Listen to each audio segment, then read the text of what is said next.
Hello, my name is Julie, and today I'm going to be talking about all the books that I read in December. So in December, I hosted Freezathon. If you've been keeping up with my channel at all, you'll have been seeing a ton of Freezathon content. The readathon went so well. I'm so happy. Thank you to my hosts. Thank you to everyone who participated. It's been a blast. So every single book that I read in December, I counted for Freezathon and I read for each of the 3 teams. So before getting into the books, these are my stats for the month. I read 12 books, which is a good amount of books, but a lot of the books that I read were pretty short. I only read 3,608 pages, which seems like a lot, but I was consistently hitting that 4,000 page mark most month of the year. I think that this was the second least that I read in a month this year. Genres, I read a lot of things that I would categorize as fantasy, but I did have that 3-way split between the 3 teams. I read a lot of 3 stars this month, mostly adult, and I also read fewer audiobooks than normal. I just couldn't find a lot of audiobooks that I wanted to read and were available. Let's get straight into the books. So the first team that I read for was Tundra Tower. So that was our mystery thriller horror category. And the first book that I read for that was Misery by Stephen King. This is my 9th Stephen King. This is about a writer who is in a car crash and gets saved by one of his biggest fans, and she is holding him captive in her house and torturing him, and he is trying to get out. Meanwhile, she finds out that he's just killed off her favorite character, and she is going to be forcing him to write another book about that character, Misery. I really enjoyed this book. I think that even though this isn't my new favorite Stephen King, I think that this is where someone should start with him. This was easier to get through than some of his other books that I've read, and I just liked being in the head of our main character. This character work in this book is stronger than, again, some of his others, and it's very simple in that it stays only in that one place. And it's very much about Stephen King's battle with addiction, and I really liked all the themes that went with that and how creation was so important to our main character getting out of his situation and King getting out of his situation. I really loved Annie Wilkes as a villain. Fun's not the right word, but I enjoyed my time getting through it. Some of the violence definitely went further than I thought it would, and maybe I should have expected that, but it was a good surprise. I'm giving this a 4.25. There were some things that could have been fleshed out more to make it like a new favorite book of all time, but I really enjoyed this, and I can see how so many popular thriller horror books of right now have pulled from this. Then I listened to Ring Shout by P. Deli Clark. This is a horror novella that is set in 1915 when the movie The Birth of a Nation is being re-released, and because of that, a huge wave of racism and white supremacy nationalism is reappearing. Our main character is a Black woman, and she is part of this society where they know about these creatures called Ku Kluxes, that are creatures that are formed out of a person that has gone so far into hatred that they are no longer human, which, such a cool concept. Usually with novellas, I have a problem with their length, and I think that things should have been expanded upon. And while I do think if this book were longer, I would have been more attached to the characters, maybe the world, I thought that for the plot and the message that this was going for, this length was great. It did exactly what it set out to do. This was an audio that I listened to in like 2 sittings, and it was really easy to get through. I really like the type of horror that it was. I don't really read a lot of horror that's in this realm. It's got a little bit of cosmic horror in there as well, on top of just regular creature horror, which I thought gave it so much more power behind it, and that was really interesting. So this is something that I'd be interested in picking up similar titles to in the future, and I'd also be interested in picking up, I think it's a sci-fi or a fantasy series that Clark has written before. Not much to say because it's short, but I enjoyed it, and I gave it a 4. Then I read The Heiress by Rachel Hawkins. I was provided this e-arc by NetGalley. I have read 3 of her 4 thrillers. I read The Wife Upstairs, I read an e-arc of The Villa, and I've read this e-arc now. So this is about a couple who have been invited back to the husband's birth home of this sort of Biltmore-like estate because his adoptive mother has just passed away and he is now going to be inheriting the estate. We are more learning about the woman who just died, the heiress Ruby, and the strange life she has lived as she was kidnapped as a child, and she also has had 4 husbands who have all died. Unfortunately, this is my least favorite of Rachel Hawkins' thrillers, and by a long shot. While it didn't take me very long to get through this at all, I read over half of it in a sitting, I wasn't having a great time. I was waiting for something to happen. This feels the least thrillery of all of her thrillers. Each of the 3 thrillers that I've read from her all have some sort of epistolary element where there is writing that someone is finding, and in those other 2, I really liked it, and in this one, I didn't. I really did not like the letters from Ruby. I thought they were boring, and it was just historical fiction. It was just a person recounting their life in a pretty boring and predictable way. After reading the first chapter of the book, I could have told you literally every single thing that happened from there on out. I think this was also pitched as Jules the wife, being a little bit more of the main character, and the ending of the book is kind of trying to set her up to be more of the main character, but we don't care about her because we don't see her nearly as much as we see Ruby, and we also have the modern day timeline split between her and her husband, so we care about her even less than we could have. This really missed the mark for me. It didn't have compelling thriller elements to me, so I gave this, unfortunately, a 2-star. Then the last thrillery, horror-y book that I read was Moon of the Crusted Snow by Wabgishig Rice. This is about an already isolated Anishinaabe community that has suddenly had its power cut out. There seems to be some sort of larger event happening outside of the community, but they don't actually have information about what's going on, and they are alone with the elements, sort of having to return to what they have relied on for centuries before colonization, and some people from outside of the community try to come in. So this is a lightly speculative novel because it has an apocalypse in the very, very background, but it is about a starvation event in this community. So I really liked a lot of the language that was used. I think my favorite part of this was our main character Evan's interactions with his family. I mean, especially at the beginning, when he's just talking about how much he loves his wife and kids, I was just like, ah, this is so sweet. I love seeing this family just love each other. And there are different times where, the grandparents are telling stories to the kids.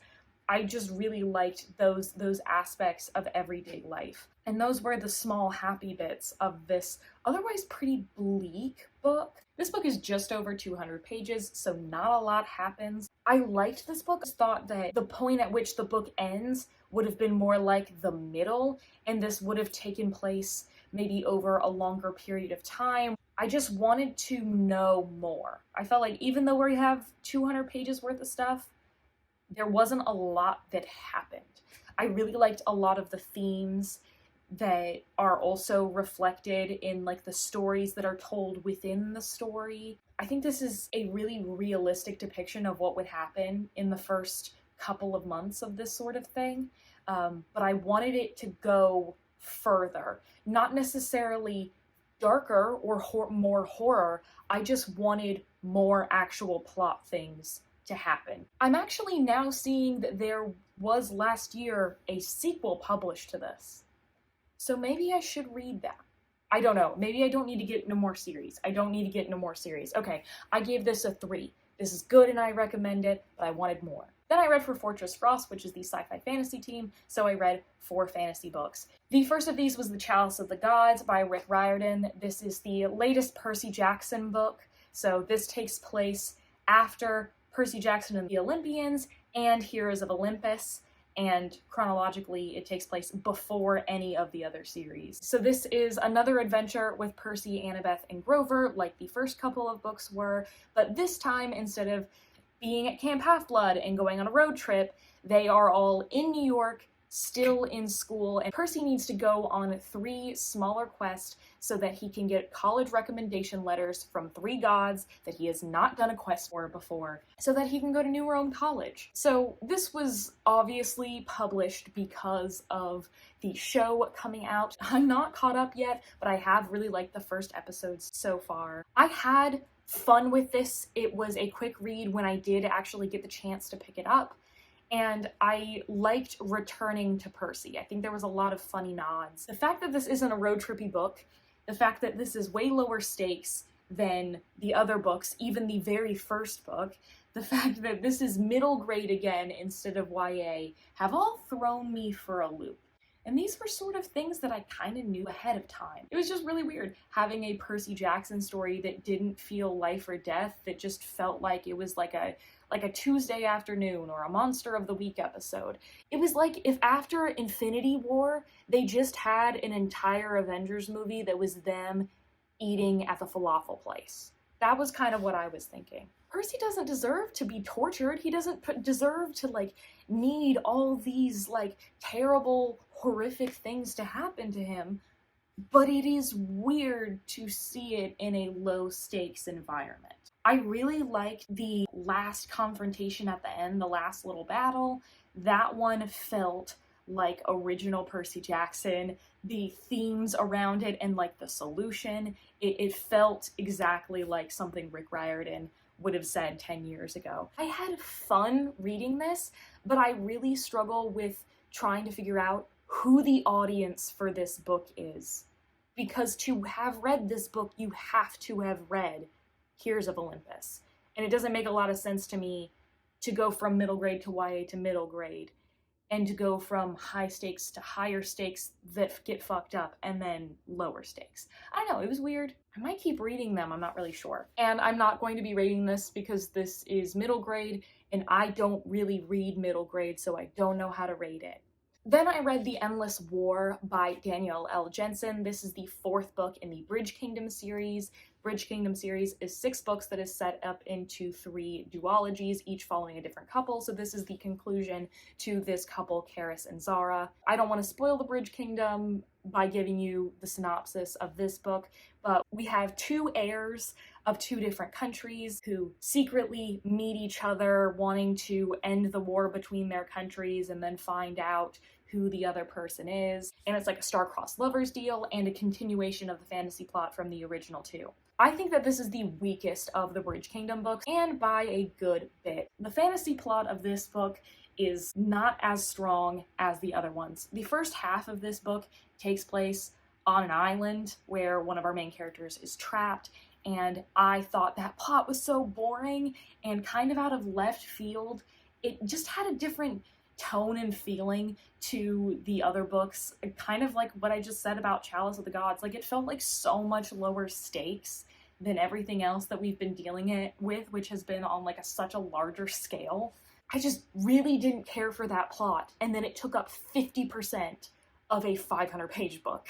If the latter half of this book was much greater in proportion, would have had a better time. I do really like the couple in this. I think Karis and Zara are just as good as Lara and Aaron, but the plot of these books outside of the relationship is just not as strong. I didn't quite like something that was done with Lara in this book, but I did really love the arc that Zara has in this book, as she is actively being gaslit and she does not know who to trust. I think that has some really interesting conversations, both in terms of like a fantasy thing and also like a real world parallel that a reader can take from. It's in the realm of a 3.5 or a 4. Then I read Goliath by Tochi Onyebuchi. This is a sci-fi that is about a world in the 2050s where climate change has gotten so bad that Earth is essentially toxic, and most of the rich white people have blasted off of Earth, and we are left with a lot of the poor people, particularly people of color, who have been left behind to live on this toxic planet and are still trying to make a life and find hope and happiness in this carcinogenic landscape. So since we already had white flight, it's also now becoming cool again for white people to come back and try to gentrify Earth. So we've got both sides of the coin. This is a really difficult book to read because it is set up so uniquely. It is not only non-linear, it is also flipping between a ton of different perspectives. So it's really hard to keep your bearings a lot of the time. There are some stories that I could keep straight better than others. I really liked how the world building was done very subtly. When something new to this world is mentioned, it might not be explained to you until a couple of mentions in, or it's only like you have to read between the lines and figure out what this thing does. I did struggle with keeping a lot of the different storylines straight, even though the themes in this book were really good about climate justice and how the struggle for justice is non-linear. Just because you've had a win now does not mean it cannot be taken away later. That fight is constant. This is also biblical. Anything that was not explicitly called out to be about the Bible, I would not have gotten. So, any of that symbolism. This is a book that I definitely appreciate more than I enjoy, and I would also hesitate to recommend it unless you know going in that this is going to be a toughie to get through, and you're going to have to put in the work. If you're ready for that challenge, I think that this would be a good book for you. So I think I'm giving it a 3.5.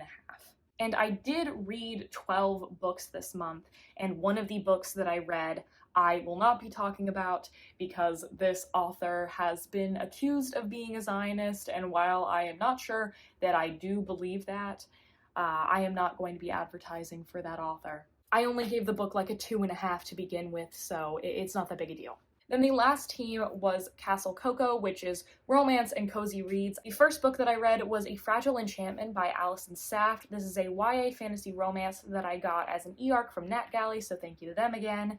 This is set in the Regency era. Our main character is a dressmaker, and she has the magical ability to be able to imbue the clothing that she makes with emotions and memories. And she is from Fantasy Ireland, and she is hired by the Crown Prince of Fantasy England to dress his brother's wedding. The brother doesn't want anything to do with this marriage, and he's a little bit of the black sheep of the family, and our main character is trying to get her job done at court while also inadvertently making friends. I really liked how much of this book was about anti-colonialism and how the English people treated the Irish people so poorly, and that was being overlooked, and these royal people were like, oh, does it really matter? Obviously it does. That was the one thing that surprised me about that book. That book is that continued to be a conversation throughout the entire book. However, the rest of it wasn't particularly surprising. It does exactly what it says on the tin. It is a light fantasy romance where it's all about a bunch of characters who are self-sacrificing, telling each other to stop being self-sacrificing and becoming a cute little found family. Even though this is YA, I think this one had one intimate scene. It went a close to too far. It could be considered too far to some people, so I would have that caveat for young readers. This did exactly what I thought it was going to do, so giving this a 3.5. Then I read with my book club 3 of Clubs, Bookshops and Bone Dust by Travis Baldree. This is the prequel to Legends and Lattes, which I have not read yet. We read this for a cozy fantasy theme. If you'd like to join us for our next theme, we're reading historical fantasy. This is about our main character Viv, who is an orc soldier who is injured, and she has to heal up in a small town. And she doesn't really know how to heal and relax. And she ends up running into a bookstore and finding a love for reading, and also has to try saving the store, while there's also a mystery happening of the baddie that she was fighting off when she was a soldier. Lighting change. I really liked that this was a D&D setting with an everyday sort of vibe to the plot. I liked the bookshop part more than I liked the mystery part, but I still thought both were good. it was just a little bit split between the two. So if this book was a little bit longer, I could have had time to care about both things. I really liked Satchel. Satchel was by far the best character. I had a good time, but it was my least favorite of the 3 cozy fantasy books that we ended up reading, just because I wasn't as attached as I was to those other books, which absolutely blew me away with how much I love them. So giving this other cozy fantasy a 3.5. Then the last book that I read for my 23 in 2023 challenge was Family Lore by Elizabeth Acevedo. I have read all of her YA titles, and this is her adult debut, so this was one of my most anticipated books of 2023. Unfortunately, I seem to be in the general consensus of this being middle of the road. This was weird. This is about a Black Dominican family of women living in New York and how all the different generations and personalities are interacting with each other, especially since some of these women have small magical powers. One of the main characters is Flor, who's in her 70s, and she has had a gift that she knows when somebody's going to die a lot of the time.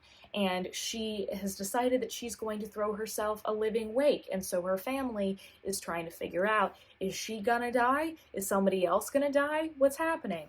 And so we flip back and forth through a lot of these characters' lives, flashing back to the past, but also leading up to the wake itself. I thought this was good, but it also went into some weird places. There was a lot of like weirdly sexual things that I just was not expecting from this book. I really liked that Spanish was incorporated throughout the book without explanation, even as a person who does not speak a word of Spanish. I thought that that was really cool that that was not taken out and could be a little bit more true to what the actual characters would be saying and doing and thinking about. But I didn't connect with these characters as much as I connected with her YA title. Maybe partially that is because we're splitting between all these different characters.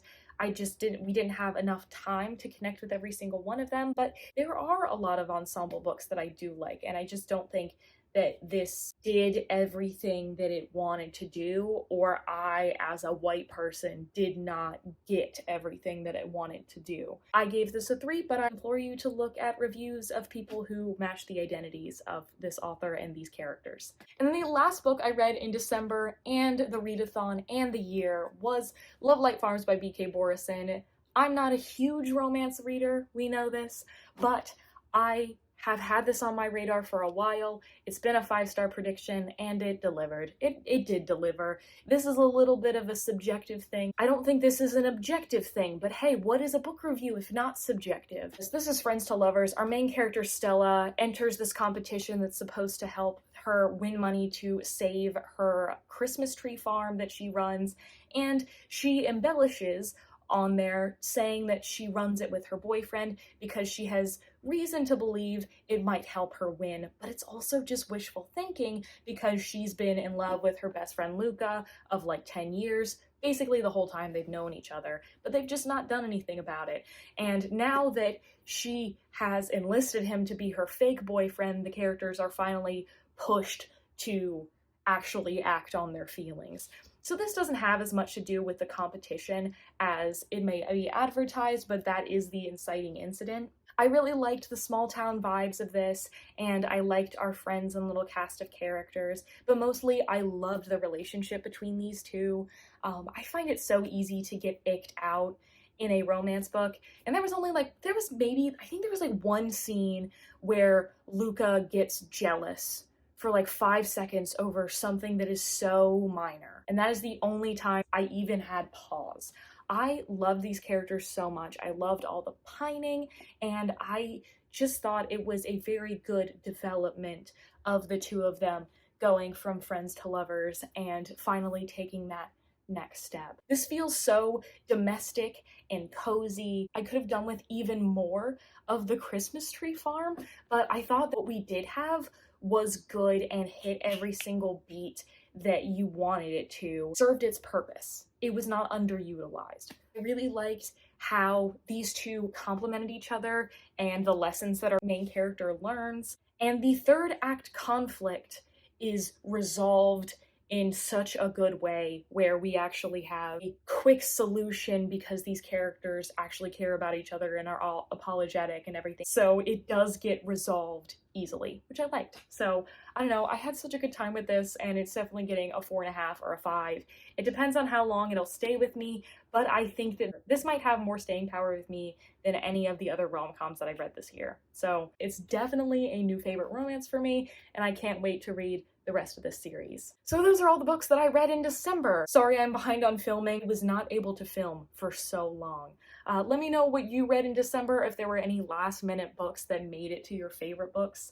And let me know if you have any guesses for what's going to make my top 10 books of the year, because I have, for the first time, had to deliberate crazy hard for this list. Thank you so much for watching. If you'd like to follow me anywhere, my link is in the description. And as always, I will see you in the next one.